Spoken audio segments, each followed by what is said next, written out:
¿Cuántos son?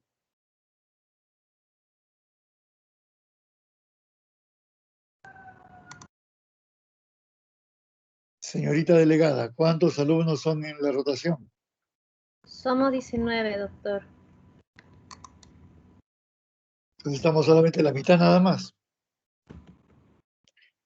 Sí, doctor, ya debe seguramente estar entrando ahora. Ok, pasaremos lista al final, por si acaso avísales a los chicos para que no vayan a estar haciendo el viejo truco de prender la computadora y luego simular. Sí, doctor. Muy bien, comenzamos entonces la clase. El día de hoy, señores, nos toca hablar sobre hipertensión arterial, que es una patología frecuente en medicina, muy frecuente en cardiología, y como ya veremos más adelante, es la madre de otras enfermedades cardiovasculares como la enfermedad coronaria, como la insuficiencia cardíaca, y emparentada con la enfermedad renal crónica y con los accidentes cerebrovasculares. Siguiente diapositiva.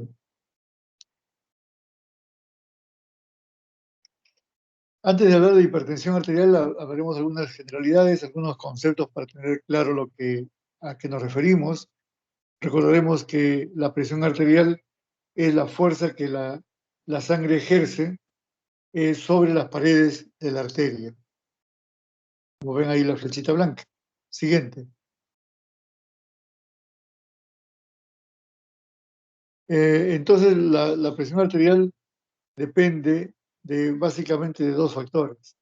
De la resistencia de las arterias, que llamamos comúnmente resistencia vascular, y en segundo lugar, de la fuerza, es decir, del estado inotrópico del corazón. La fuerza como que el corazón bombea la sangre. Siguiente. Eso nos permite entender mejor, entonces, esta diapositiva, que esta la vimos con ustedes el semestre pasado. Si vamos a la línea de abajo, a la línea roja, decimos que la presión arterial está directamente relacionada con quién, con el gasto cardíaco, que tiene que ver con el estado inotrópico del corazón, y de la resistencia periférica, es decir, con la resistencia que oponen las arterias.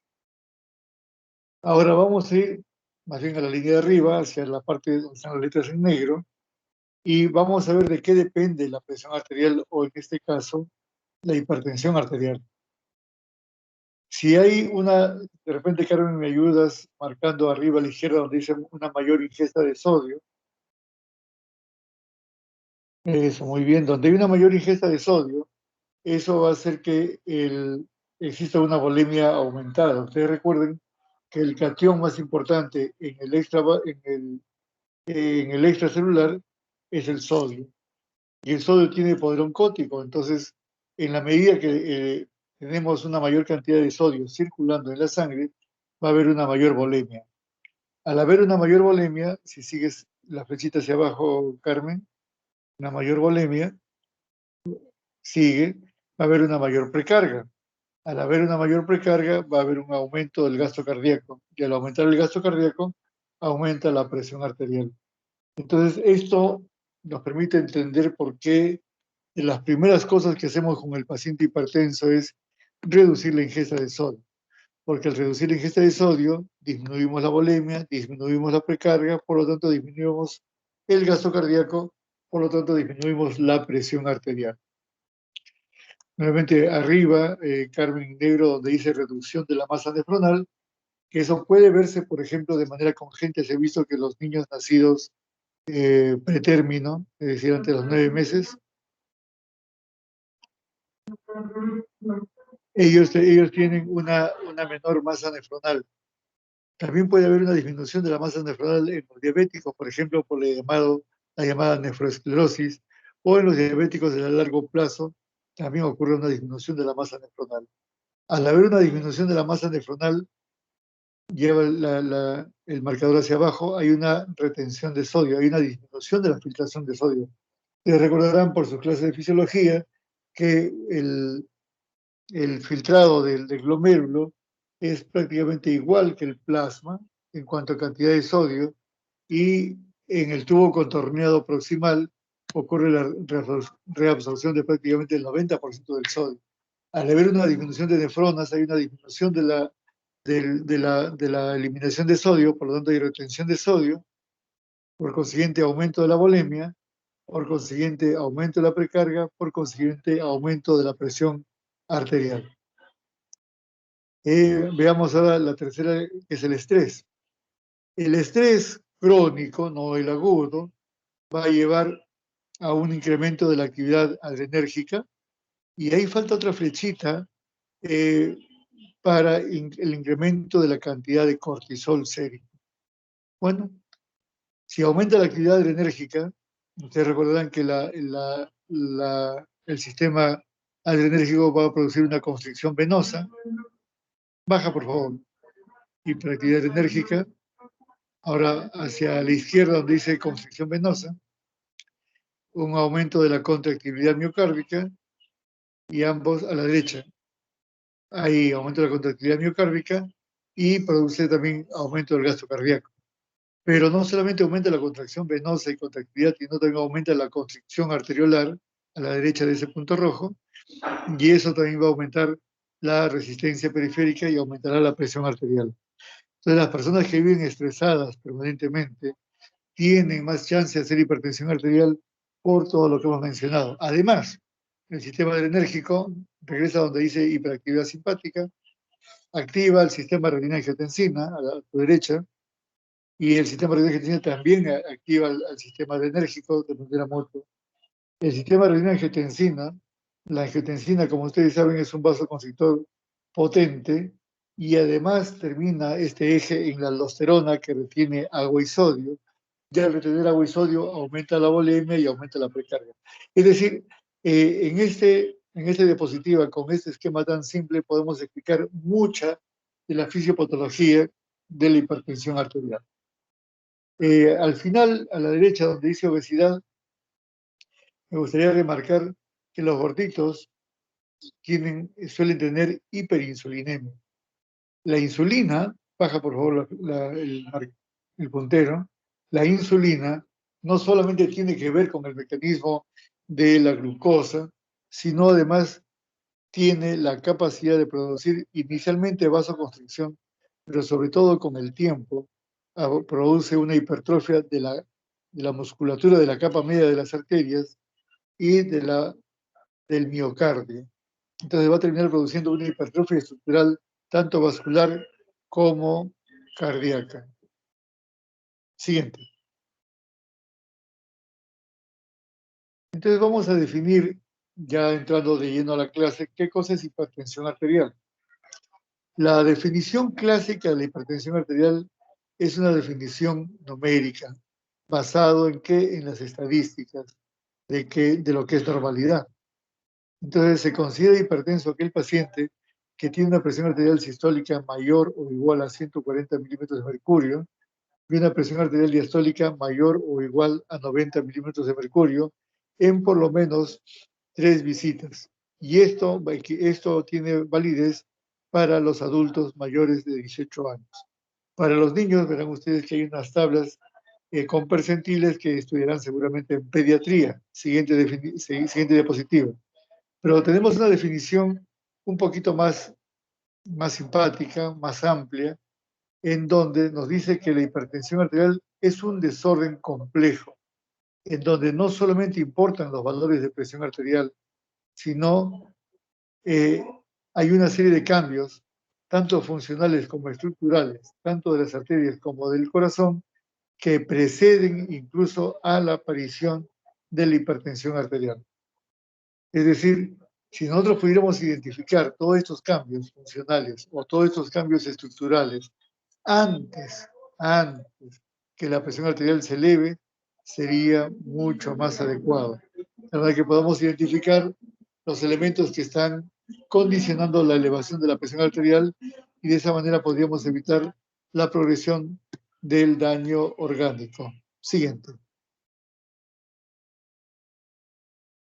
En esta balanza vemos ahí hacia un lado los elementos que elevan la presión arterial y los elementos que descienden la presión arterial.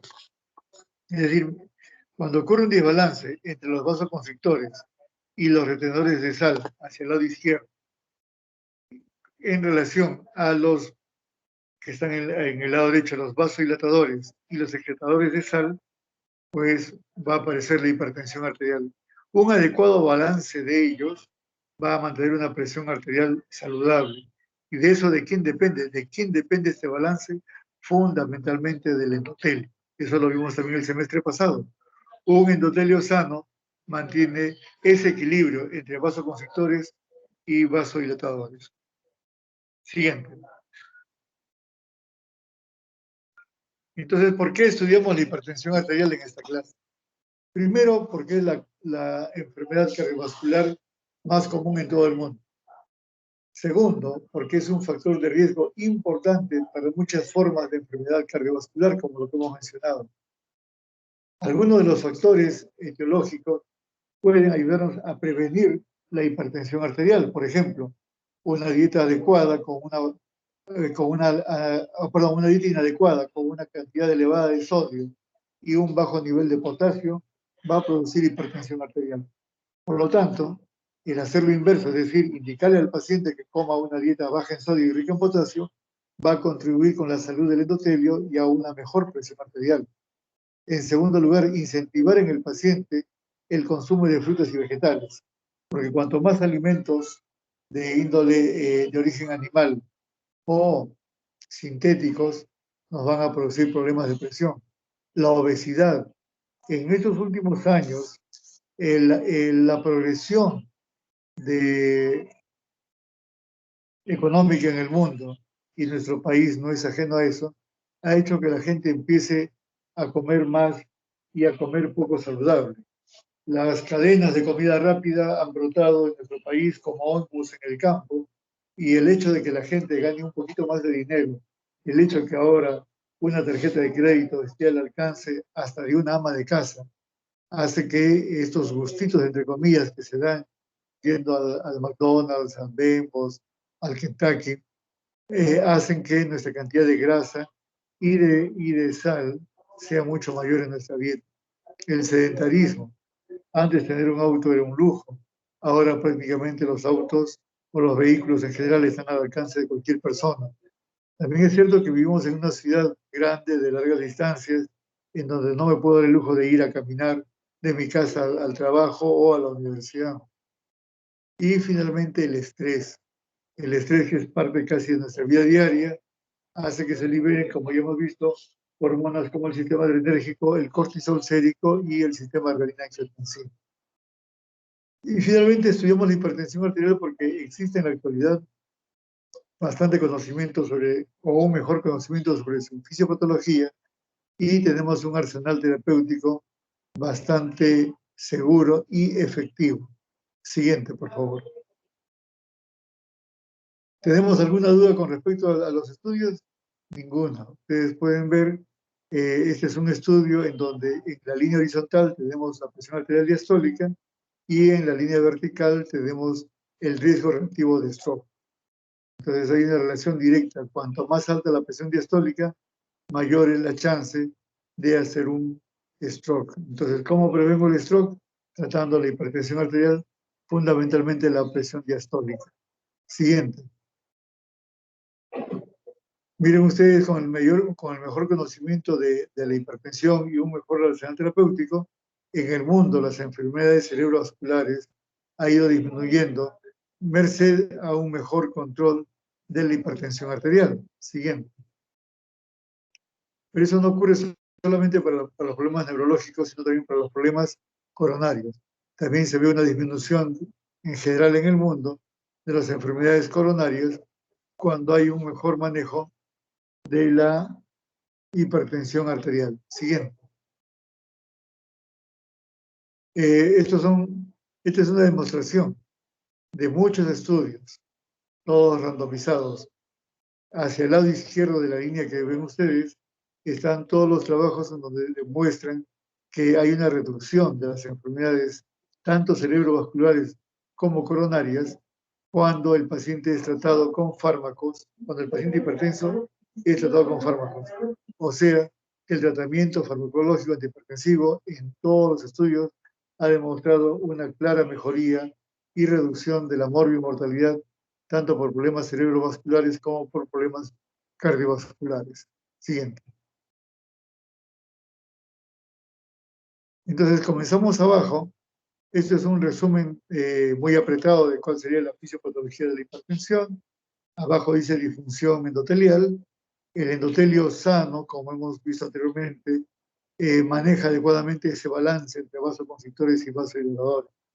Pero cuando la obesidad, el sedentarismo, el estrés, el tabaco, la diabetes, la dislipidemia, etcétera, todos los factores de riesgo que conocemos, terminan agrediendo al endotelio y producen como primer evento la disfunción endotelial. Esta disfunción endotelial al inicio es funcional y finalmente se vuelve estructural, es decir, va a haber hipertrofia de la capa media de las arterias con disminución de la luz de los vasos. Y eso va a provocar la hipertensión arterial. Eso, muy bien. La hipertensión arterial per se, sigue la primera flechita, por favor, Carmen. No, la que va hacia abajo. La disfunción endotelial per se provoca disfunción endotelial y esto forma un círculo vicioso. Pero además, volvemos nuevamente a donde dice hipertensión arterial, va a producir daño en órganos blancos. ¿Cuáles son los órganos blancos más conocidos? El corazón, señala las dos flechitas que van arriba, produciendo hipertrofia ventricular izquierda y enfermedad coronaria. Abajo a la derecha, el sistema nervioso central a la derecha, produciendo los denominados stroke o accidentes cerebrovasculares. Y a la izquierda, enfermedades renales o nefropatía, cuya resultado de esta nefropatía, sigue la flecha, va a dar más disfunción endotelial, de tal manera que se rompe, se forma un nuevo círculo vicioso en esta fisiopatología.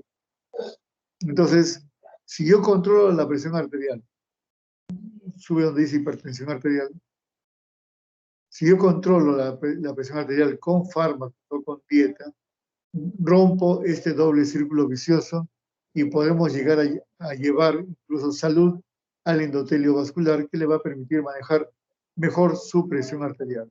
Entonces, miren ustedes cómo esta diapositiva lo que nos dice es que para romper el círculo vicioso que estamos mostrando, el control de la hipertensión arterial va a reducir la disfunción endotelial, va a reducir el daño en órgano blanco, pudiendo disminuir o teniendo impacto sobre la hipertrofia ventricular que va a llevar finalmente a la insuficiencia cardíaca, sobre la enfermedad coronaria, sobre los accidentes cerebrovasculares y sobre las enfermedades renales crónicas. Siguiente. Vamos a pasar rápidamente esto, creo que ustedes ya lo saben.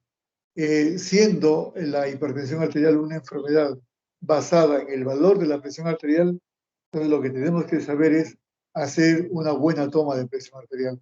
Lamentablemente ahora todo el mundo cree que sabe tomar la vecina, que tiene su tensiómetro electrónico, el de la farmacia, en fin, cualquiera, y no siempre están bien tomados. Entonces vamos a hacer un recuerdo que yo sé que ustedes lo saben, pero vamos a repetir cuáles son las condiciones ideales a las cuales debemos aproximarnos para tener una presión arterial valedera.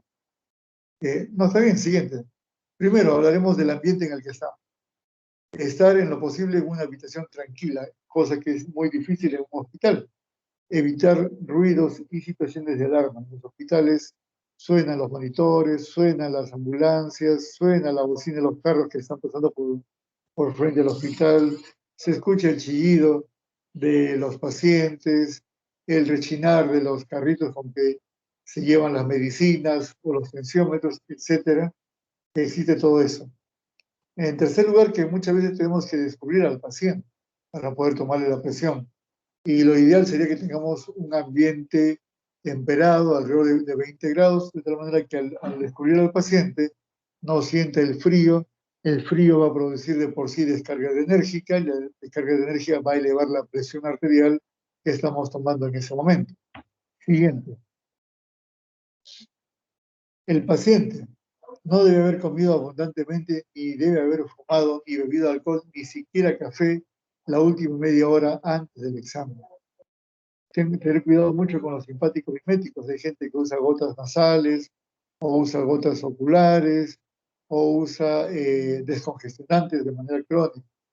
La vejiga llena, Nuestros hospitales son carentes de baños adecuados y a veces los pacientes tienen que estar, sobre todo las damas, aguantando de orinar y esa vejiga llena eleva la presión arterial.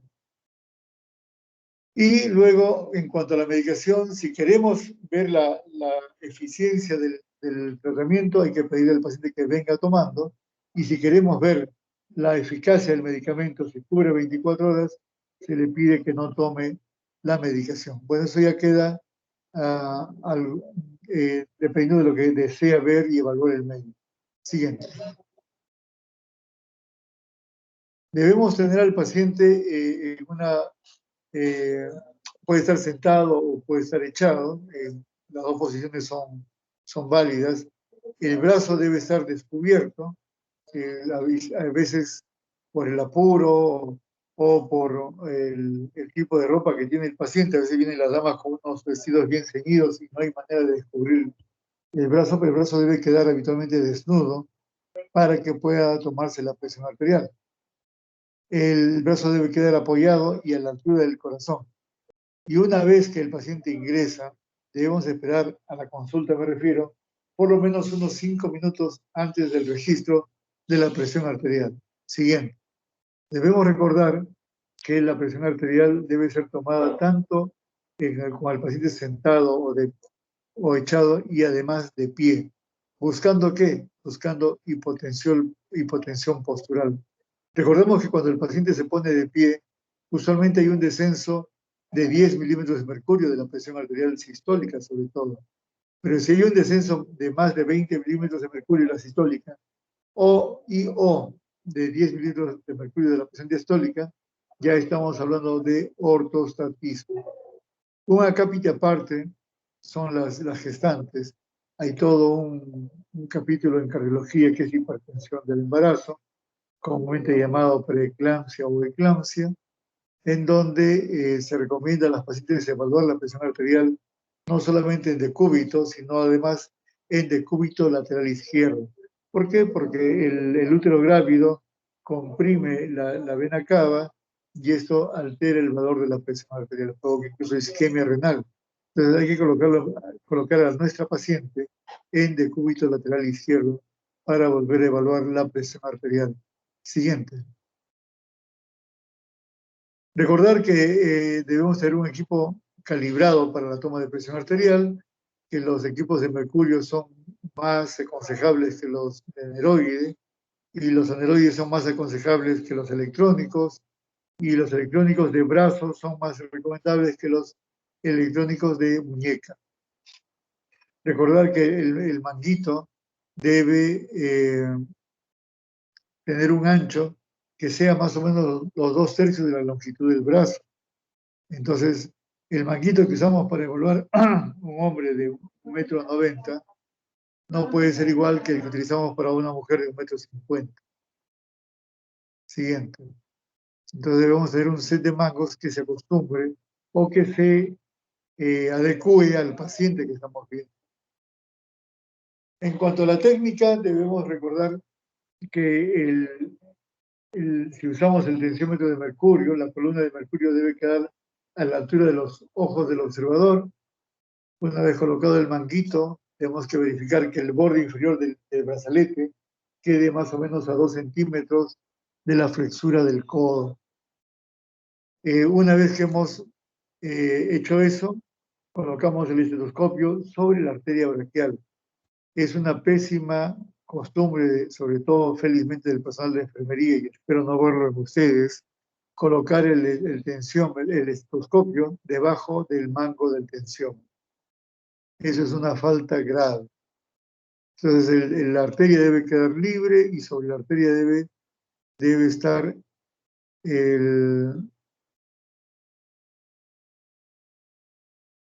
el estetoscopio. ¿Hasta cuánto insuflamos? Bueno, hay dos maneras.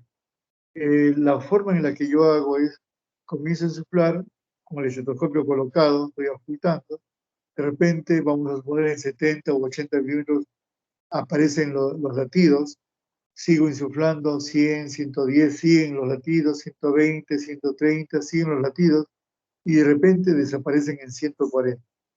Una vez que desaparecen los latidos en la insuflación, insuflo 20 milímetros de mercurio por encima de ese nivel. Y luego, siguiente diapositiva, luego comienzo el descenso con una velocidad muy lenta de prácticamente un latido por segundo. Perdón, un latido, o sea, 2 milímetros de mercurio por latido, que es más o menos un segundo. Y recordaremos que la aparición del primer latido, que corresponde a la primera etapa del Korotov, corresponde a la presión arterial sistólica, mientras que la desaparición del latido, que corresponde a la quinta etapa de Korotov, corresponde a la presión arterial diastólica. En algunos casos utilizamos la cuarta etapa, sobre todo cuando hay estados hiperkinéticos como el hipertiroidismo, por ejemplo, cuando hay fiebre, cuando hay embarazo, o también en niños. Siguiente.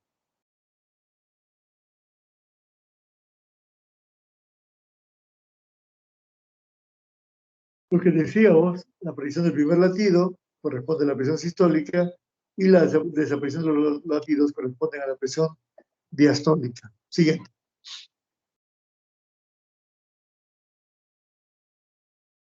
Recordar que en la primera visita debe tomarse la presión en ambos brazos.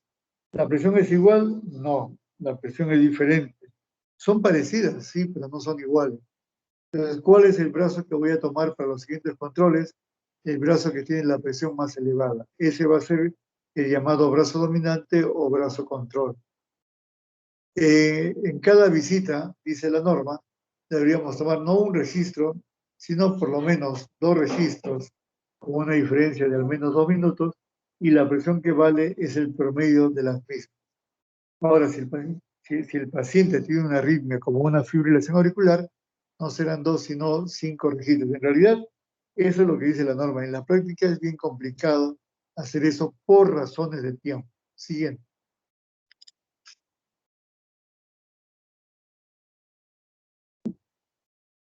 Muy bien, hablemos de la clasificación de la hipertensión arterial. Vamos a clasificar desde el punto de vista del valor de la presión arterial con 2 escuelas. La escuela europea, la que están viendo ustedes, la clasificación de la Sociedad Europea de Hipertensión, SEH por sus siglas en español, ESH en inglés, y esta guía la sacaron en coordinación con la Sociedad Europea de Cardiología el año 2018 y tiene todavía validez. Es la que más me gusta, es la que ha servido de guía para la Sociedad Latinoamericana de Hipertensión Arterial. Si ustedes revisan en la internet es muy, muy parecido, por eso que no la he puesto. Y están clasificados los pacientes en una presión óptima, una normal, normal alta. La hipertensión va en 3 grados, 1, 2 y 3, y finalmente la hipertensión sistólica aislada. No voy a repetir los números porque ustedes los pueden leer fácilmente. Siguiente. Y la otra con la que hace competencia, digamos, es la norteamericana, publicada un año antes, es la del JNC, significa Joint National Committee, que es en realidad un grupo de expertos en Estados Unidos que evalúan toda la información existente hasta el momento y nos brindan esta clasificación. Es mucho más simple que la anterior, la verdad no me gusta tanto. Clasifica en normal, en prehipertensión, estadio 1 y estadio 2.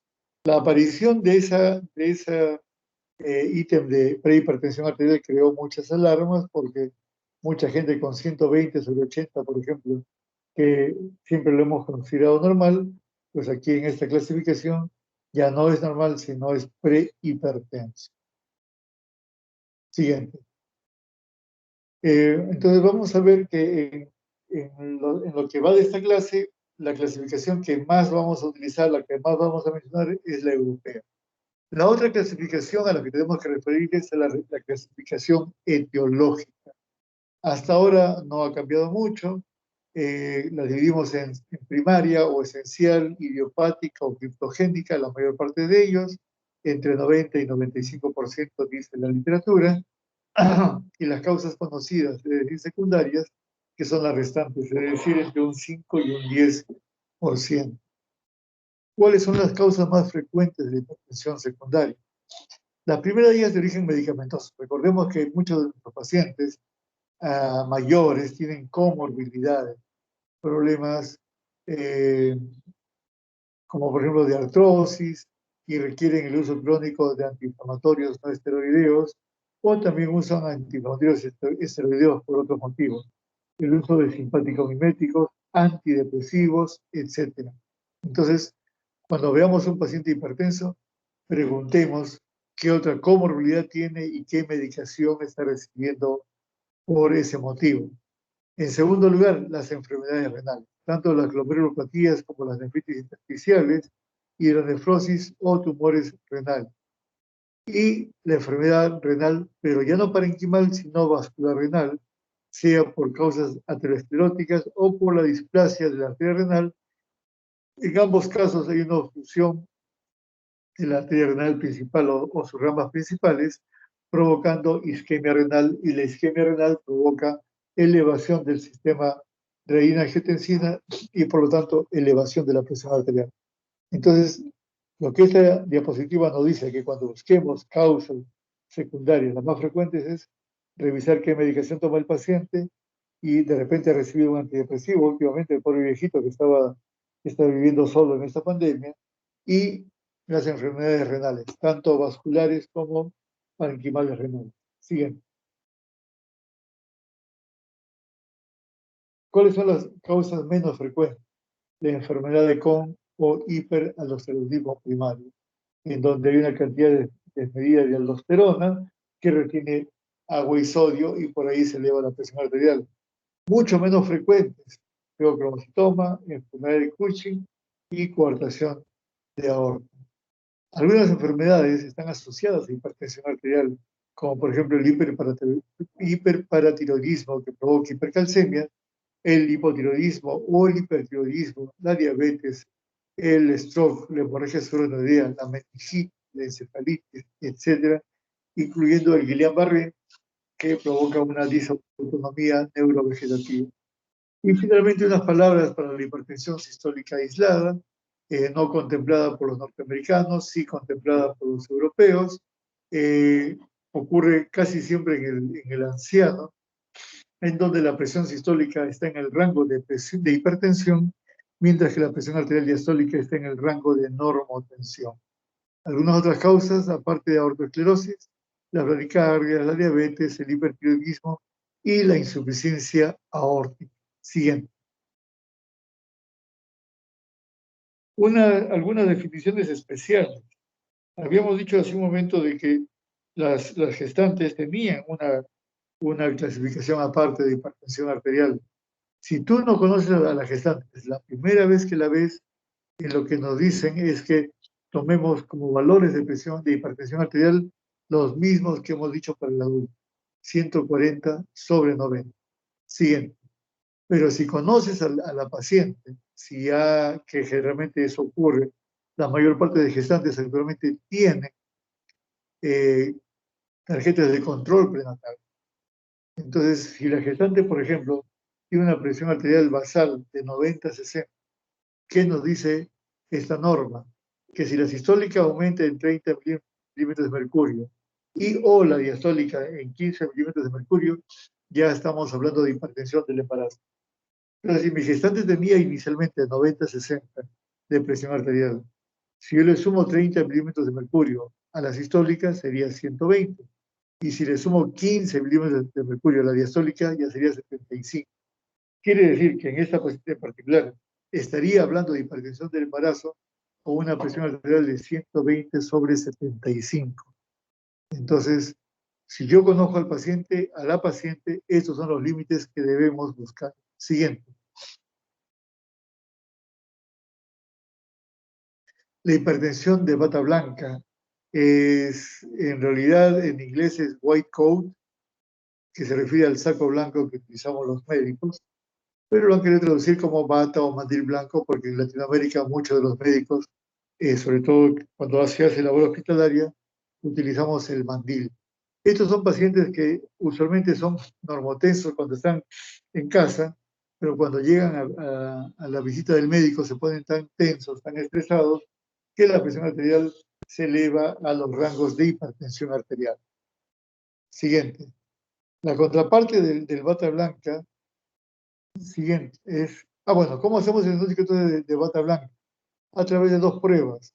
El automonitoreo de presión arterial, es decir, cuando el paciente se toma solo la presión en casa, como estos dispositivos electrónicos tan fáciles de conseguir ahora, y este método se denomina AMPA, que es automedición de presión arterial.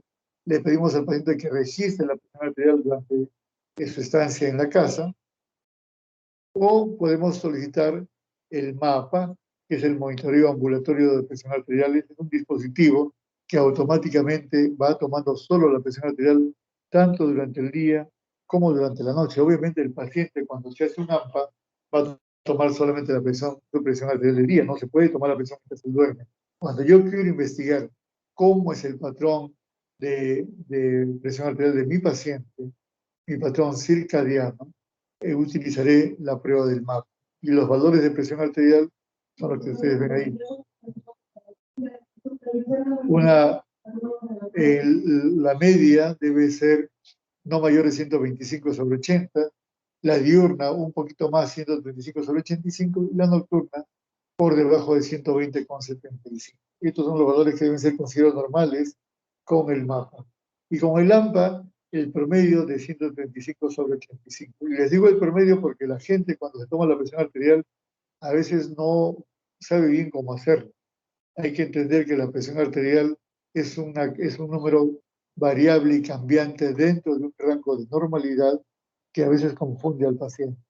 Entonces te dice, doctor, mi presión me sube y me baja, estaba en 120, ahora estoy en 130, y ya me duele la cabeza, cuando esos pueden ser valores completamente normales. Siguiente diapositiva. Muy bien, entonces como ya vimos qué hacemos con el paciente hipertenso, cuáles son nuestros objetivos. La clínica del paciente hipertenso usualmente puede venir, como vimos el semestre pasado, con cefalea, con tinnitus, con mareos, pero muchos de los pacientes, la mayoría de ellos son completamente asintomáticos y no rara vez son hallazgos casuales durante un chequeo médico de rutina. Entonces, ¿cuáles son los 6 objetivos iniciales con este hipertenso que recién estamos conociendo? Primero, establecer si eso no es hipertenso. No vaya a ser que sea simplemente un bata blanco. Tenemos que estar seguros que la presión arterial alta debe ser sostenida en el tiempo y debemos evaluar la magnitud para su clasificación grado 1, 2 o 3 según sea el valor de la presión. En segundo lugar, buscar las causas curables de hipertensión arterial. Y ahí no hemos mencionado, por ejemplo, a la apnea del sueño, hay que buscar el tipo de dieta, el sobrepeso, en fin, que ya hemos visto que influyen sobre el endotelio. Tercero, buscar la presencia de afectación o de afección de daño en órganos blancos u órganos dianos. ¿Cuáles son? Eso lo vimos el semestre pasado. Si hablamos de corazón, buscar la presencia de hipertrofia ventricular izquierda. Si hablamos de ojos, la presencia de retinopatía hipertensiva. Si hablamos de riñones, busquemos la microalbuminuria o de repente proteinuria, cilindruria, hay que buscar eso. Pero también podemos buscar los segundos, que son las enfermedades cardiovasculares, es decir, si el paciente ya tuvo un infarto de miocardio, si el paciente tiene ya un antecedente de stroke o ya tiene una elevación de la urea y la creatinina como expresión ya de enfermedad renal crónica. Cuarto, detectar la coexistencia de otros factores de riesgo cardiovascular. Es decir, ¿es hipertenso solo o es hipertenso más diabetes, hipertenso más dislipidemia, hipertenso más tabaquismo, hipertenso más obesidad, etcétera, etcétera? 5. Identificar otras enfermedades concomitantes que puedan influir en el pronóstico y en el tratamiento. Por ejemplo, si el paciente tiene un problema de columna y no va a poder hacer actividad física, ¿no? Entonces, todo eso hay que ir viendo. Y finalmente, evaluar el estilo de vida del paciente. Empezar a conversar con él, señor, cuál es su dieta, cómo es su trabajo, cuántas horas duerme, cuántas horas tiene usted de distracción al día, cuántas horas hace de ejercicio, etcétera, etcétera. Entonces, todo esto es obligatorio en la primera consulta. Siguiente.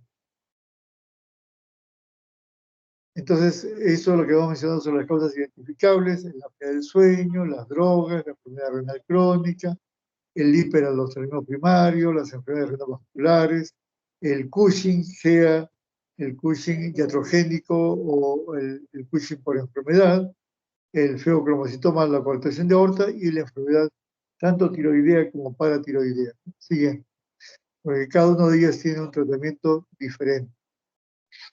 Entonces vamos a mencionar cuáles son los factores de riesgo que debemos buscar para estratificar el riesgo de mi paciente. Primero, obviamente, el nivel de presión arterial. No es lo mismo el riesgo de un hombre que tenga 140 que de un hombre que tenga 200 milímetros de mercurio de presión arterial. En segundo lugar, si mi paciente es un varón de más de 55 años o una mujer de mayor de 65 años, si fuma, si tiene además dislipidemia, si tiene antecedentes de enfermedad cardiovascular en la familia, pero a edades tempranas. A veces uno le pregunta, ¿y alguien en tu familia tiene un infarto? Sí, te dicen, mi abuelito tuvo un infarto a los 90 años. Eso no nos sirve. Los antecedentes de cardiovascular deben ser en varones de la familia menores de 55 años o en mujeres menores de 65 años. Eso te da un riesgo genético importante. La obesidad abdominal, así como medimos, hallamos y pesamos al paciente, también se recomienda medir el perímetro abdominal. Los panzoncitos, varones con más de 102 centímetros, las damas con más de 82 centímetros de perímetro abdominal, tienen un mayor riesgo. Eso también lo vimos en el semestre pasado por la cantidad de grasa abdominal. Durante mucho tiempo hemos creído que la grasa visceral era simplemente estética, que da una pancita que no es pues, muy simpática. Ahora sabemos de que esta grasa visceral es capaz de producir sustancias como citoquinas, interleuquinas. Por esa razón que en el COVID muchos de los muertos o el principal factor de riesgo de mortalidad de COVID en el Perú ha sido la obesidad. Prácticamente el 80% de los pacientes que fallecen con COVID son obesos. Y ustedes deben haber escuchado hablar de la famosa tormenta de citoquinas. Entonces, ¿quién produce las citoquinas? La grasita visceral que está en el abdomen. Y también se ha incorporado como, riesgo, factor de riesgo a la proteína C reactiva, que es un marcador de inflamación. La explicación actual de muchas arritmias, como la fibrilación auricular, la explicación actual de la enfermedad coronaria y de la hipertensión arterial, entre otros, se debe ya no a la teoría heterogénica, a la teoría empírica que ha predominado el siglo pasado, sino actualmente sabemos que es más un cuadro inflamatorio el que provoca todo esto. Entonces, si llega un hipertenso con proteína C reactiva positiva, es decir, mayor de 1 miligramo por decilitro, ese es un factor de riesgo. Siguiente. Ahora veamos a qué nos referimos cuando hablamos. Siguiente, por favor, Carmen. Cuando nos referimos a daño en órgano blanco. Ya hemos mencionado cuáles son los órganos blancos. Para comenzar, el corazón, buscar la hipertrofia ventricular, sea a través del electrocardiograma o sea a través del ecocardiograma. Buscar el engrosamiento miointimal, es decir, el grosor del endotelio más la capa media, por eso se llama grosor miointimal. Lo normal, por ejemplo, en chicos jóvenes y saludables como ustedes, es de 0.5 milímetros menos. Incluso algunos se atreven a decir que aquel que tenga un grosor miointimal de ese valor, 0.5 milímetros o menos, es casi imposible que tenga enfermedad cardiovascular o cerebrovascular. Pero si esto llega a pasar de 1 milímetro o ya estamos haciendo un diagnóstico de un engrosamiento miointimal, que es el principio de las placas ateroscleróticas. Tercero, el incremento de los niveles de creatinina sérica. Hemos visto de que el riñón es otro órgano blanco. Y finalmente la presencia de microalbuminuria, que es no sino el dosaje de albúmina en un rango que va de 30 a 300 miligramos en orina de 24 horas, porque si tiene más de 300 miligramos ya no decimos microalbuminuria, decimos proteinuria. Entonces, tener una albuminuria importante, menor de 300, también ya nos habla que ese riñón está dañado. Un riñón sano no debe filtrar albúmina. Cuando ya empieza a filtrar, ya hay daño en órgano blanco. Siguiente.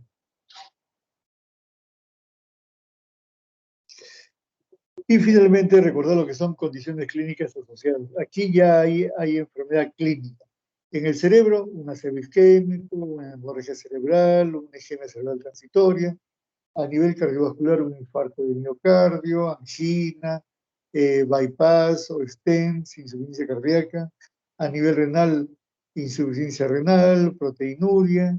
A nivel vascular podemos ver claudicación intermitente, aneurismas de aorta y una retinopatía avanzada con hemorragias, exudados, incluso papiledema.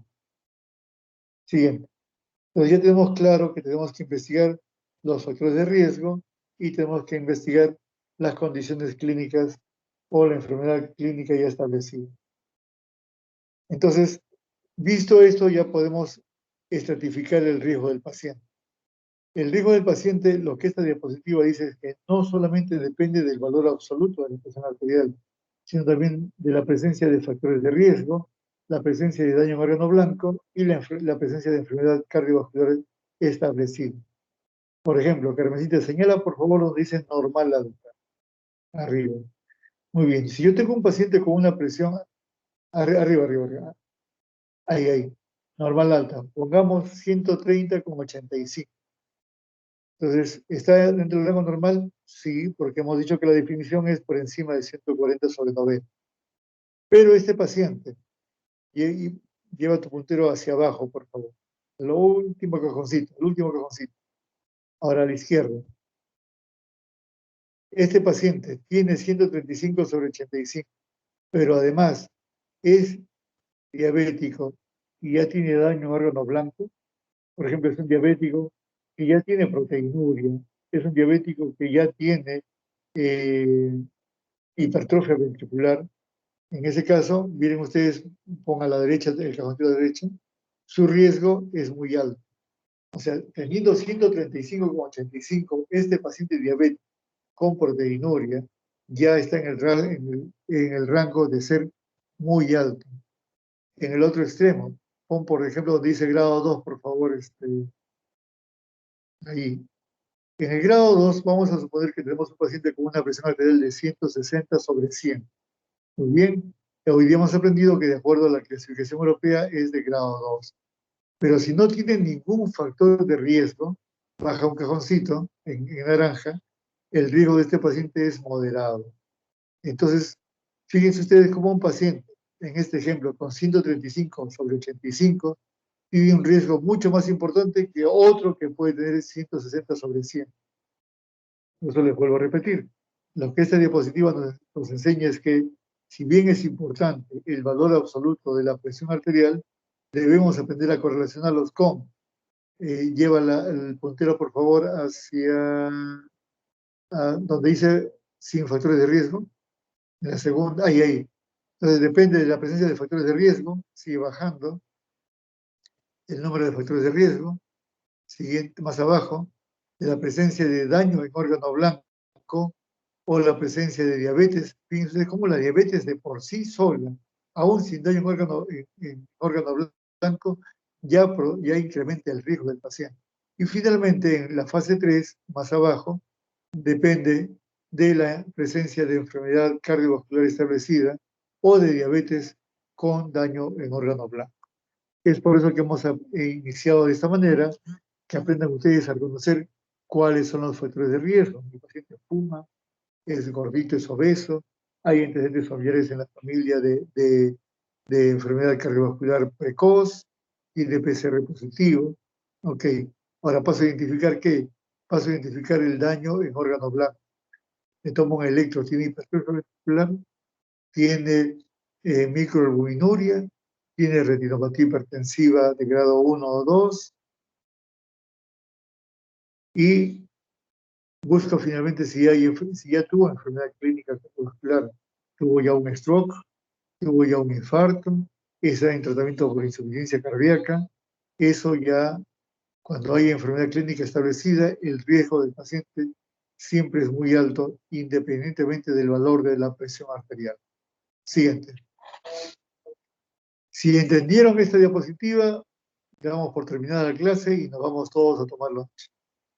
Muy bien. Siguiente. ¿Por qué es importante el estudio de la hipertensión arterial? Eso lo mencionamos al inicio. Es muy prevalente. Estos datos son obtenidos de uno de los pocos estudios epidemiológicos que hay en el Perú, en este caso sobre hipertensión arterial, que llamó el estudio Tornasol, donde prácticamente demostró que 1 de cada 4 peruanos es hipertenso, con una prevalencia mayor en varones sobre mujeres. Estamos hablando de sujetos mayores de 18 años. Siguiente. Pero no solamente nos demostró eso el estudio, sino que de los pacientes hipertensos, prácticamente la mitad de ellos, o un poco más, no sabían que eran hipertensos. Es decir, de cada 100 pacientes hipertensos, 55 de nuestros pacientes hipertensos en nuestro país no saben que tienen la presión alta. Y de los que sí saben, solamente 3 de cada 4 reciben tratamiento, y de estos solamente la mitad o menos de la mitad están bien controlados.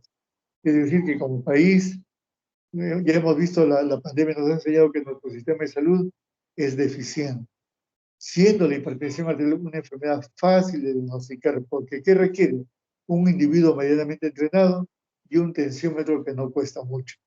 Entonces deberíamos poder identificar a todos nuestros pacientes hipertensos, pero ya ven ustedes que en nuestro país más de la mitad de los hipertensos está caminando por la calle y no tiene idea que tiene hipertensión arterial. Siguiente.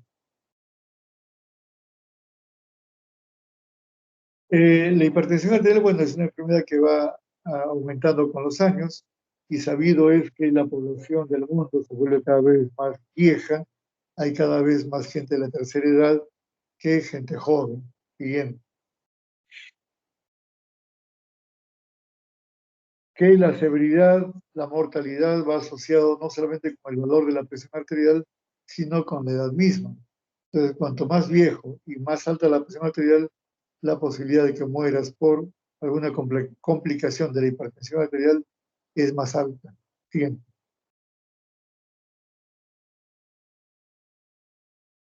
Y esto ya está más que demostrado.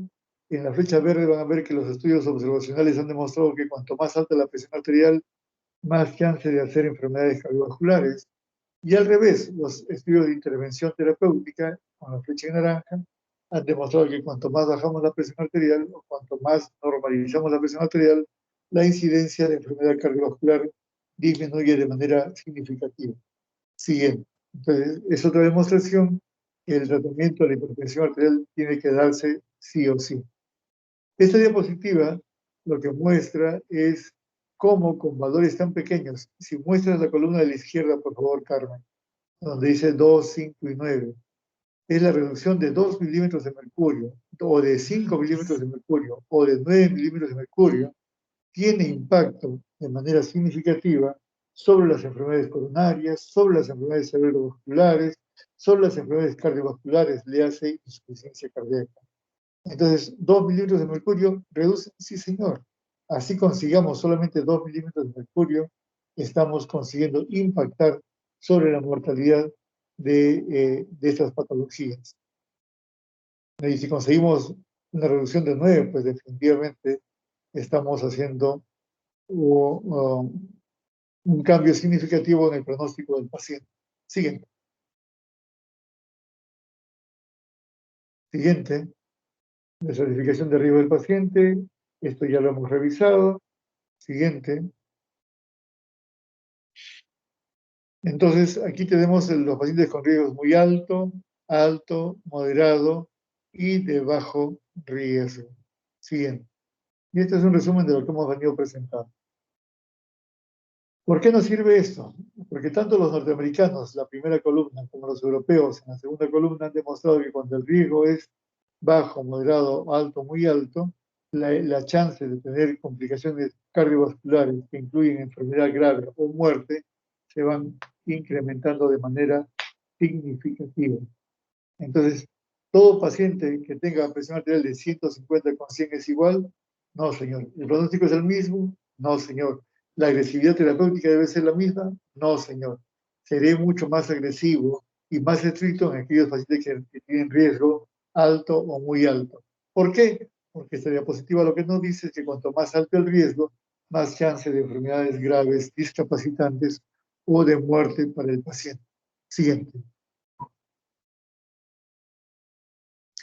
Entonces hablemos de lo que les gusta a ustedes, la carnecita, el tratamiento de los pacientes.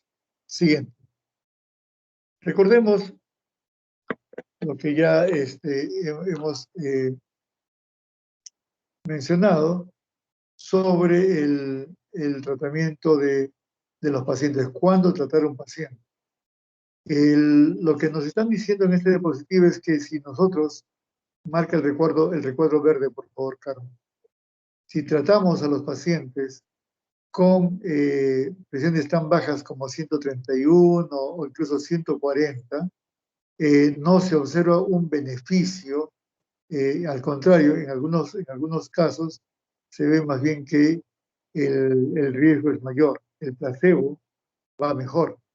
Entonces, por eso es que les poníamos de 140 como línea divisoria para el tratamiento. Si ustedes ven en el último cuadradito amarillo, de abajo, a la izquierda ese, van a ver ustedes que con presiones por encima de 143 ya empieza a verse una significación con respecto al tratamiento farmacológico. Y estoy hablando de cuáles son los puntos duros acá: muerte cardiovascular, infarto de miocardio o accidente cerebrovascular no fatal. Siguiente.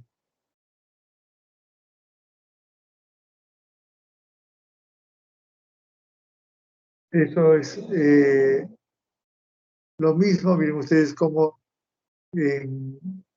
cuando estamos hablando de hipertensión grado 1, recién cuando pasamos de 140 milímetros de mercurio, tenemos beneficios. Siguiente.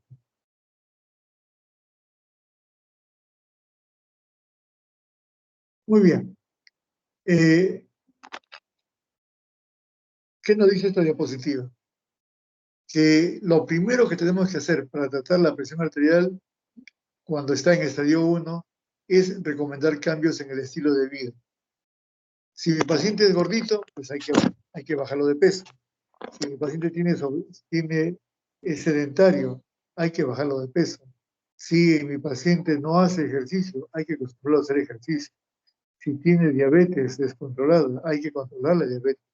Si tiene dislipidemia, hay que incidir sobre el colesterol. En fin, todos estos factores de riesgo que pueden incidir sobre el endotelio tiene una indicación clase 2, nivel de evidencia B. Si mi paciente es de grado 1, pero su riesgo es de bajo a moderado, tenemos que ver de que si comenzamos los cambios en el estilo de vida y no normaliza, hay que empezar a darle tratamiento farmacológico. Estadio 1, estamos hablando de la clasificación europea.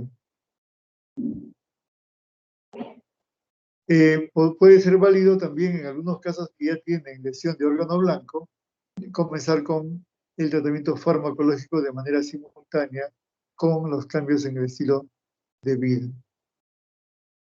En los pacientes que tienen más de 65 años, pero menos de 80, y están con un buen estado físico y psíquico, se recomienda iniciar el tratamiento de manera simultánea. Recuerden ustedes que la edad es un factor de riesgo para la hipertensión arterial. ¿Y por qué decimos de 65 a 80? Porque los pacientes de más de 80 años van a, van a requerir valores de presión arterial ligeramente altos, y esto lo vamos a conversar más adelante. Es decir, alguien de 85 o 90 años, no queremos tenerlo con 120, con 130. Bueno, si es que lo tolera el paciente, no está mal, pero generalmente los viejitos no toleran esas presiones.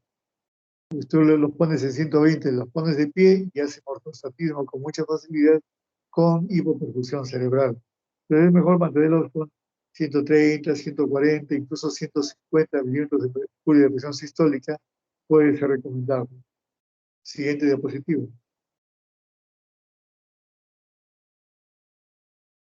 Entonces, En los pacientes más jóvenes, miren ustedes cómo la presión objetivo va a ser tener presiones que estén por debajo de 140 milímetros de mercurio en general, y en los pacientes mayores de 80 años, pues alrededor de 160 o no más de 160. Entonces les decía, mantenerlos entre 140 y 150 puede ser bueno. ¿Eso es en todos los viejitos? No, señor. Los viejitos que toleran tener menos, va a estar muy bien. Pero tú tienes que avisarle a la familia, por si acaso, le voy a dar un tratamiento un poquito más fuerte. Si el señor siente mareos o siente síntomas de isquemia cerebral, inmediatamente retira la medicación. Lo ideal sería, en estas personas de más de 80 años, hacerle un estudio de mapa y evaluar mejor cómo se comporta la presión arterial. Siguiente.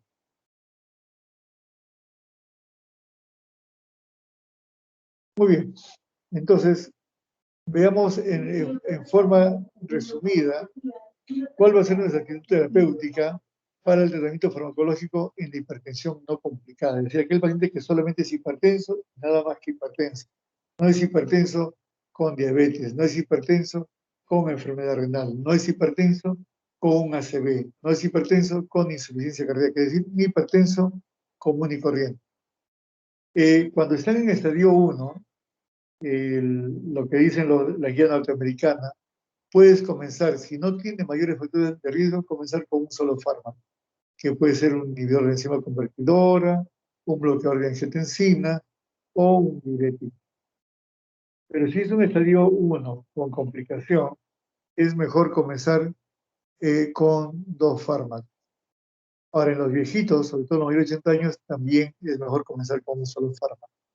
Entonces, en la terapia inicial, ¿qué grupos farmacológicos están considerados?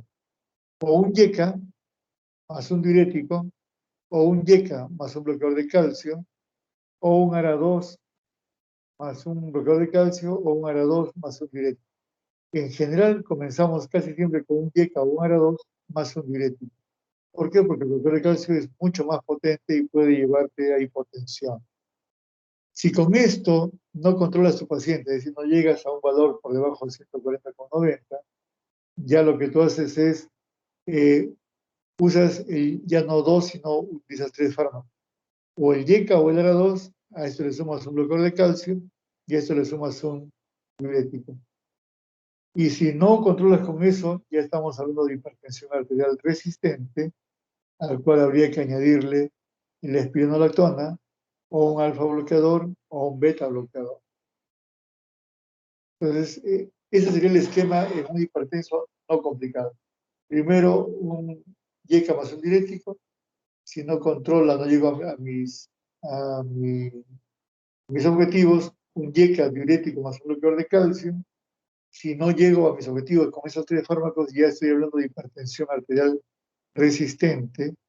Y hay que ver ahí diferenciar de la hipertensión pseudo resistente, porque algunos viejitos viven solos y o no tienen dinero para comprar y les da vergüenza decirlo, o se olvidan de tomar la medicación porque ya los problemas de la edad son así. Entonces, hay que verificar bien que el paciente esté cumpliendo la medicación tal y como lo hemos indicado. Si como estos 3 fármacos no controla, el siguiente fármaco, el cuarto fármaco, debe ser la espironolactona. ¿A qué dosis? A una dosis de 25 a 50 miligramos. O darle otro diurético, porque hay gente que es resistente a las tiazidas y solo en ese caso podría ser valedero darle pues, un diurético de ACE como la furosemida, o darle un alfa bloqueador que da muchos efectos colaterales, o un beta bloqueador. Siguiente diapositiva. Entonces, ¿cuál debe ser nuestro primer objetivo? Reducir la presión arterial por debajo de 140 sobre 90 milímetros de mercurio. Esa es una indicación clase 1, nivel de evidencia A. ¿Qué significa clase 1? Se ha hecho se ha comprobado eso en estudios, grandes estudios, multicéntricos, randomizados, doble ciego. Segundo lugar, que la mayoría de pacientes menores de 65 años, miren, menores de 65 años, debemos de ser un poco más exigentes y podríamos bajar la presión sistólica hasta 120 a 129 milímetros de mercurio. Con los mayores de 65 años ya no hay que ser tan exigente y nos quedamos en 130 con 139.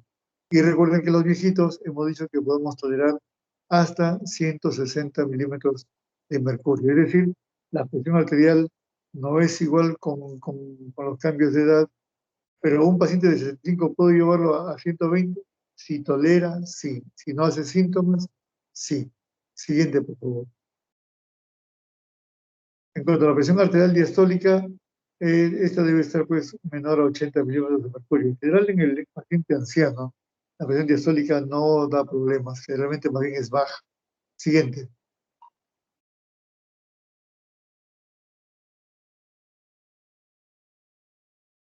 Entonces, esta diapositiva nos sirve para recordar que el tratamiento tiene hacia el lado izquierdo la forma del tratamiento no farmacológico y al lado derecho el tratamiento farmacológico. Siguiente. Esto es lo que dicen los gringos. Esto es del octavo comité. Primero, ¿qué hacemos? Modificamos el estilo de vida. Si no alcanzamos la meta, nos dividimos en dos brazos. Hacia la izquierda, la hipertensión sin complicaciones, que es lo que hemos visto al inicio, y al otro lado derecho, la hipertensión con alguna condición obligatoria, que como puede ser la insuficiencia cardíaca, el stroke, la enfermedad renal, etc. Entonces, si vamos hacia el lado izquierdo, donde están la mayoría de los pacientes hipertensos, dice hipertensión sin indicaciones obligatorias. No te canses, Carmencita, sigue señalando. En el estadio 1, los norteamericanos recomiendan el uso de un diurético tiacídico con un inhibidor de enzima convertidora o un bloqueador de angiotensina o un bloqueador de calcio o las combinaciones. Recuerden ustedes que hemos dicho que comenzar solamente con uno si es un hipertenso de estadio 1 sin factores de riesgo o si es un viejito de más de 80 años. Y en el estadio 2 sí te dicen entra de frente con por lo menos dos drogas, en donde de entrada debe haber un diurético tiacídico más un inhibidor de enzima convertidora o un YECA, y podemos sumarle ahí un bloqueador de calcio o un bloqueador beta. Esa es otra diferencia que hay con los europeos. Los europeos dejan el bloqueador beta para el final. Siguiente.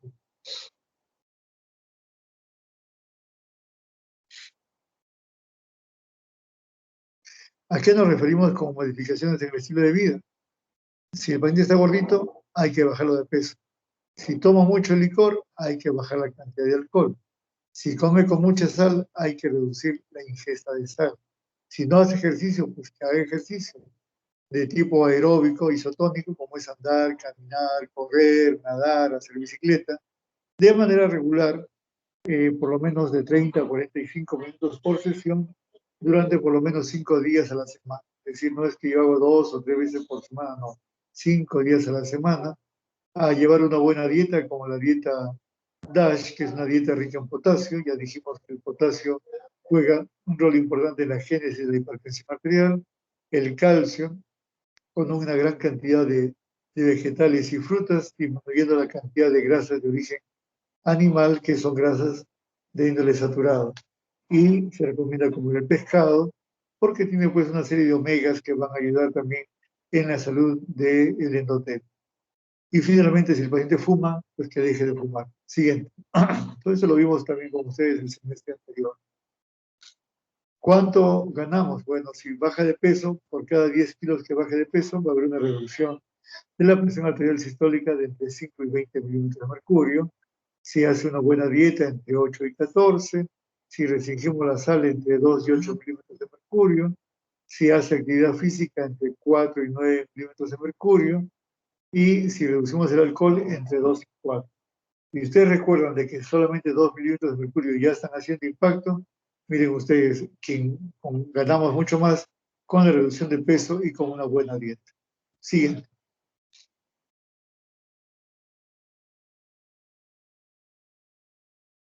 Entonces, es para remarcar que previo al tratamiento farmacológico hay que dar modificaciones en el estilo de vida, a menos que el riesgo sea más que moderado, en cuyo caso se inicia la terapia farmacológica de manera simultánea.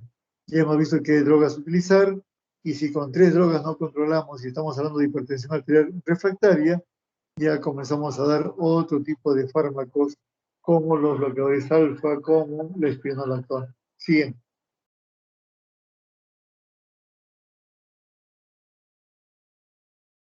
Eso también es derivado del anterior, cuando comenzar a dar terapia farmacológica, cuando el riesgo es de moderado a severo. Siguiente. Este es un poco el resumen. Si mi paciente viene con una presión normal alta, ¿y qué es lo que voy a hacer? Si me ayudas, Carmen, hacia el lado izquierdo, cambios en el estilo de vida, como todo lo que hemos visto, si fuma, que no fume, si toma, que no tome, en fin. Y consideramos ya el tratamiento farmacológico en aquellos pacientes que, siendo normal alta, tienen un riesgo pues muy elevado, o ya tienen diabetes con o sin daño renal. Si mi paciente es de estadio 1, en color naranja, por favor, también comenzamos con cambios en el estilo de vida e iniciamos de una vez el tratamiento farmacológico. Esto aquí no esperamos al resultado de cambios en el estilo de vida y le damos tratamiento de acuerdo a lo que hemos mencionado. En rojo, los pacientes de estadio 2, también cambios en el estilo de vida, tratamiento farmacológico. Probablemente aquí ya no usemos un fármaco, sino 2 o de repente hasta 3, como dice abajo, y nos damos metas muy cortas. En el estadio 1, ponga a la izquierda, por favor, ahí, no, abajo, la última línea. Si en 6 meses no hemos llegado a controlar la presión arterial, a pesar de que recibe tratamiento farmacológico con 1 o 2 fármacos, tenemos que agregar un tercer fármaco. Cuando revolvamos todo eso, a los 6 meses. En cambio, en el estadio 2, a la derecha, la revolución es más corta, en 3 meses. No más de 3 meses, hasta ver que el paciente haga una buena dieta, hasta que realmente baje de peso, hasta que realmente haga ejercicio, que cumpla bien su medicación, y en 3 meses volvemos a revolver el paciente. En cambio, en el estadio 3, a pesar de que también tenemos que hacer cambios en el estilo de vida, tratamiento farmacológico de todos los pacientes, y debemos alcanzar el objetivo de repente antes de los 3 meses, pero la diapositiva está puesta así, en 3 meses. No podemos dejar que el paciente tenga 180 con 100 durante 1 o 2 meses. En realidad, en la práctica, esto es en el papel. En la práctica, el paciente que tú no le bajas la presión arterial rápidamente va a cambiar de médico. Va a pensar que no le estás haciendo efecto, y en general lo que yo les puedo decir de mi práctica, que realmente yo revalúo el paciente a la semana o a las 2 semanas a lo mucho para redefinir el tratamiento en caso que no haya sido efectivo. Siguiente.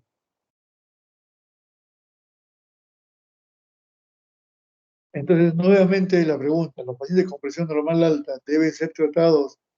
Deben ser tratados sí con el cambio de estilo de vida, pero no con el uso de tratamiento medicamentoso. A pesar de eso, yo he escuchado de algunos cardiólogos de nombre decir que ellos sí, de manera personal, tratan al paciente con presión normal alta, porque de ese modo evitarían que pasen a la hipertensión arterial. Pero eso no está demostrado, y lo que dicen las guías actualmente es que aquel paciente con presión arterial normal alta, sí lo tratas, pero con modificaciones en el estilo de vida, no con medicación. Siguiente. Muy bien, una mirada rápida a los fármacos antihipertensivos que conocemos. Siguiente. Básicamente tenemos los diuréticos, los bloqueadores adrenérgicos, los vasodilatores directos, los bloqueadores de calcio y los antagonistas de la angiotensina. Siguiente. Unas palabras muy rápidas sobre cada uno de ellos. Siguiente. ¿Esa es la siguiente? No, la siguiente, por favor. Siguiente. Ya. Ok, ¿cuáles son los diuréticos con los que trabajamos? Casi siempre utilizamos los diuréticos tiacídicos. Recordemos de que el filtrado glomerular es exactamente isosmolar, es decir, que la concentración de electrolitos es igual que en el plasma, y la reabsorción del sodio se hace en más del 90% en el tubo contorneado proximal y el restante 10% en el tubo contorneado distal y parte en el tubo colector. ¿Qué es lo que hacen los diuréticos? Promueven la eliminación de agua y sodio a nivel del tubo contorneado proximal. Siguiente. Esto es un poco más de lo mismo, donde actúan los diuréticos tiacídicos, donde actúan los diuréticos de asa. ¿Cuáles son los diuréticos tiacídicos que más conocemos? Los más utilizados son la hidroclorotiazida y la clortalidona. Reducen cuánto entre un 5 y un 10% del sodio filtrado, que es bastante. Tienen un efecto antihipertensivo propio. Ay, perdón, no dije proximal, trabajan en el tubo contorneado distal. ¿Cuáles son las reacciones adversas que esperamos del diurético tiacídico? Cambios en hiponatremia, hipocalemia, hipocloremia, y desde el punto de vista metabólico, hiperglicemia, pudiendo incluso hasta desencadenar diabetes en los pacientes predispuestos, hiperglicemia e hiperlipidemia. Tener mucho cuidado en el paciente que tiene colesterol elevado, si le vamos a dar un diurético. Los diuréticos tiacídicos son los que utilizamos generalmente en la hipertensión crónica y solamente usamos los diuréticos de asa tipo furosemida, bumetanida o toracemida cuando hay una resistencia a las tiazidas. La mayor parte de trabajos hechos en el mundo con tiacídicos están hechos con clortalidona, que tuvimos alguna vez en el país y ya no lo tenemos, pero sí pueden conseguir la última que está abajo, que dice indapamida. La indapamida, además de un efecto diurético, tiene un efecto vasodilatador interesante. Siguiente. El segundo grupo del que vamos a hablar rápidamente es los inhibidores los que trabajan en el eje del sistema renina-angiotensina. Recordemos que el angiotensinógeno es un dodecapéptido que se le cinden dos aminoácidos por la renina, los convierten en angiotensina 1, que por la enzima convertidora pues, se convierten en angiotensina 2 y la angiotensina 2 luego en angiotensina 3 y luego en peptidosina activa. Ahí falta una flechita de que la angiotensina 2 además activa a la aldosterona, que además que produce retención de agua y sodio. Siguiente. Entonces, cuando hablamos de los antagonistas de angiotensina, estamos hablando de los inhibidores de la enzima convertidora, más conocido como YECA, y los bloqueadores de angiotensina, conocidos como ARA2. Ahí les hemos puesto los dos más emblemáticos. Los YECA más emblemáticos son el captopril, el primero de ellos a aparecer, y el enalapril. Y en los bloqueadores de angiotensina tenemos el losartán, y luego vienen una serie de fármacos más. Siguiente, por favor.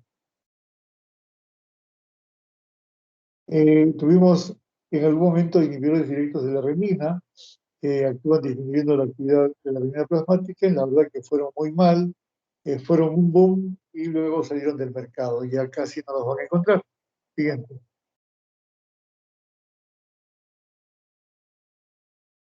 Tenemos los YECA, ya sabemos cómo actúan, bloqueando el pase de la angiotensina 1 a la angiotensina 2 y además incrementan los niveles de bradykinin.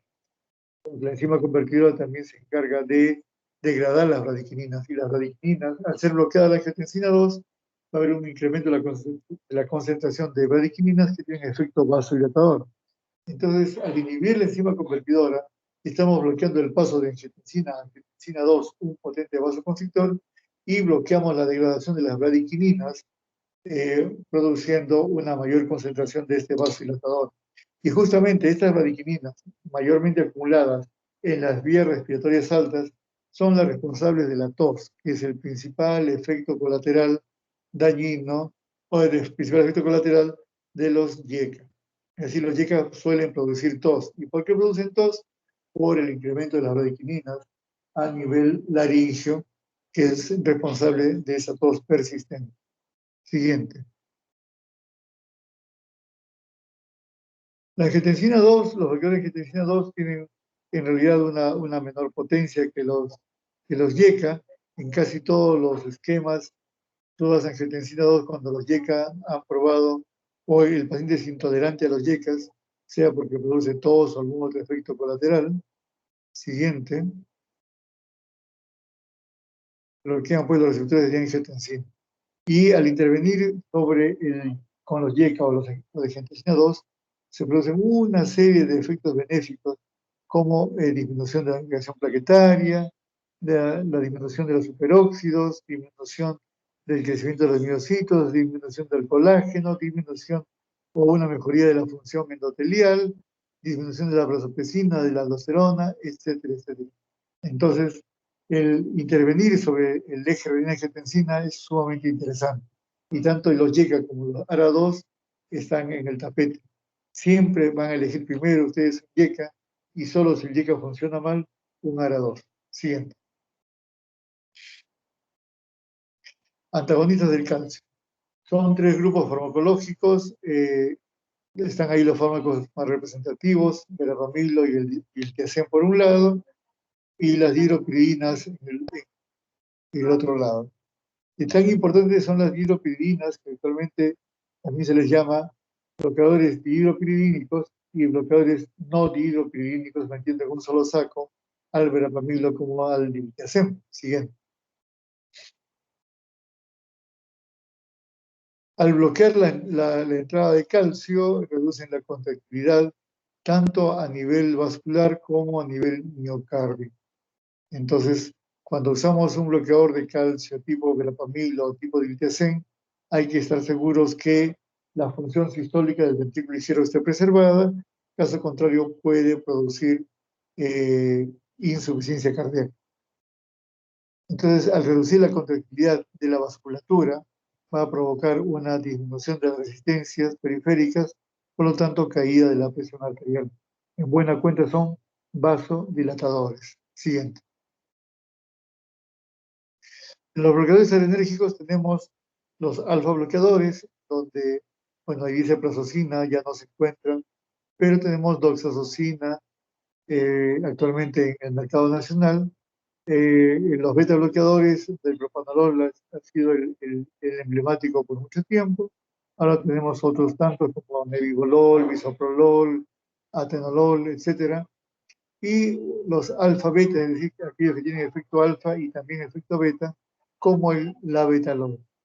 Siguiente, de este labetalol vamos a ver el día de mañana. Siguiente, por favor, cuando hablemos de crisis hipertensiva. Entonces, ¿qué hacen los beta bloqueadores? Si me ayudas con el puntero, disminuyen el gasto cardíaco. ¿Por qué? Porque como tienen efecto inotrópico negativo y como tienen efecto bradicardizante, bajan el gasto cardíaco. Y al bajar el gasto cardíaco, bajan la presión arterial. Disminuyen la secreción de renina, por lo tanto, va a haber una menor activación del sistema renina-angiotensina y también disminuyen la liberación de noradrenalina. Entonces, bloquean los dos sistemas neuromorales importantes, el sistema adrenérgico y el sistema renina-angiotensina. Siguiente.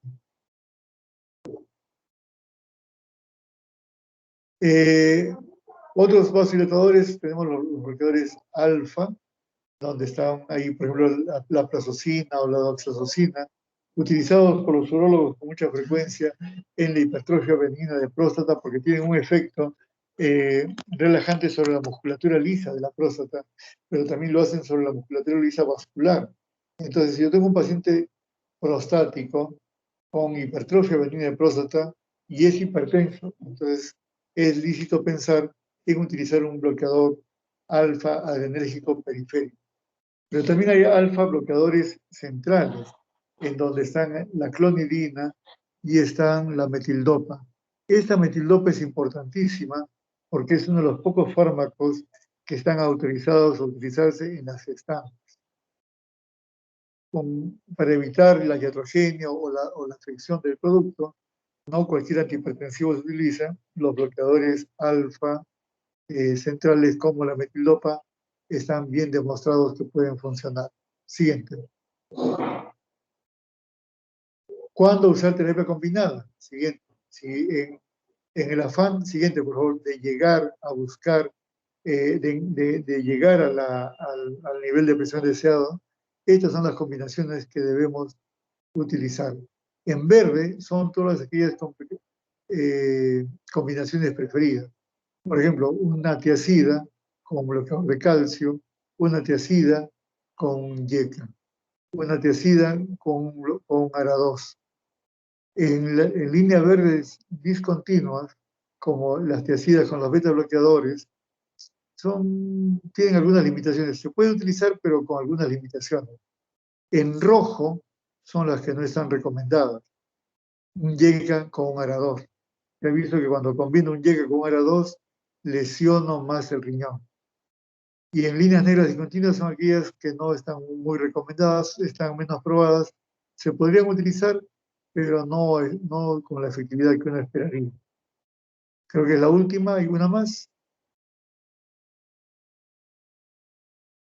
Bueno. ¿Cuándo podemos pensar que vamos a hacer terapia combinada? Si el paciente es un hipertenso por lo menos de estadio 2, si es hipertenso con diabetes, esos son bien resistentes para bajar. Cuando ya tienen varios factores de riesgo cardiovascular, o ya tienen daño en órgano blanco, o ya tienen enfermedad clínica asociada. Eso me permite saber que no voy a usar un fármaco, sino probablemente terapia combinada desde el inicio. Siguiente. Esto sí es para que lo lean ustedes. Siguiente, porque esto es extenso. Siguiente. Por ejemplo, en un hipertenso con falla cardíaca. No, la anterior, no pasa. En un hipertenso con falla cardíaca, no utilizar un bloqueador de calcio. Cualquiera de los otros sí podemos utilizarlo.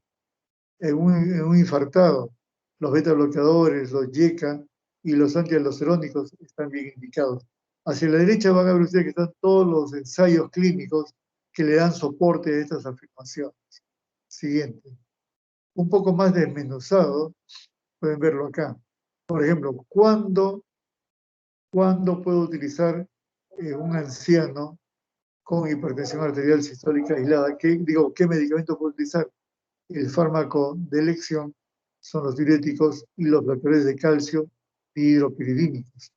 Si el paciente tiene enfermedad renal, van a ver ustedes que es YECA o ARA2. Si es un paciente con una enfermedad cardíaca, por ejemplo, un postinfartado, un beta bloqueador o un YECA. Si es un paciente con disfunción ventricular izquierda, un YECA. Si tiene falla cardíaca congestiva, un beta bloqueador y espironolactona. Ahí van a ver ustedes los fármacos que debemos utilizar. Y el impacto está en todo, en la reducción del ictus, de la progresión de la enfermedad renal, en la mortalidad. Es la columna que está hacia la derecha. Siguiente. Ahora veamos al revés. ¿Cuándo utilizo un diurético de ASA o un diurético tiacídico? ¿O cuándo utilizo un diurético antialdosterónico? ¿O cuándo utilizo un bloqueador beta o un YECA? Ahí tienen todas las indicaciones.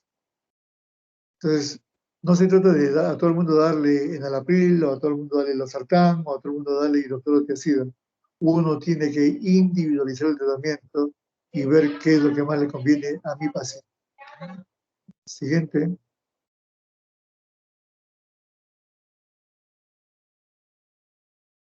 Siguiente.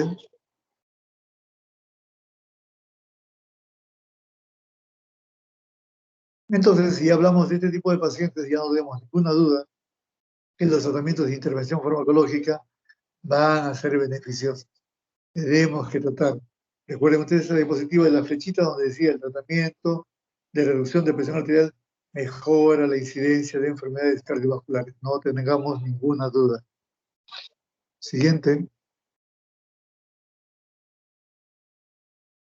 Entonces, bajar la presión arterial nos permite reducir la incidencia de accidentes cerebrovasculares, infarto de miocardio y de falla cardíaca. Decíamos al inicio de la clase que la hipertensión arterial es la madre de todas ellas. Siguiente.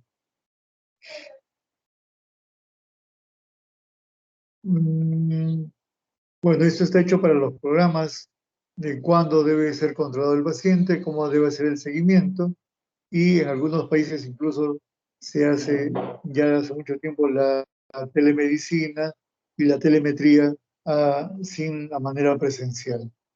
Siguiente. Este es un viejo adagio chino que dice que los médicos superiores o extraordinarios, por decirlo así, previenen las enfermedades. Medicina preventiva. Los médicos mediocres tratan las enfermedades antes que sean evidentes. Y los médicos inferiores tratan las enfermedades cuando éstas ya se produjeron. Básicamente, de acuerdo a esto, no estamos haciendo prevención como debe ser, ni estamos saliendo a buscar la enfermedad antes que ésta se produzca. Recuerden ustedes que en la definición ampliada de hipertensión arterial dijimos que había una serie de cambios funcionales y estructurales antes incluso que aparezca la presión arterial elevada. Muy bien, entonces, de acuerdo a este adagio chino, tenemos que tratar de ser mejores médicos buscando en prevenir la hipertensión arterial. Muy bien, chicos, si tienen alguna pregunta, con mucho gusto.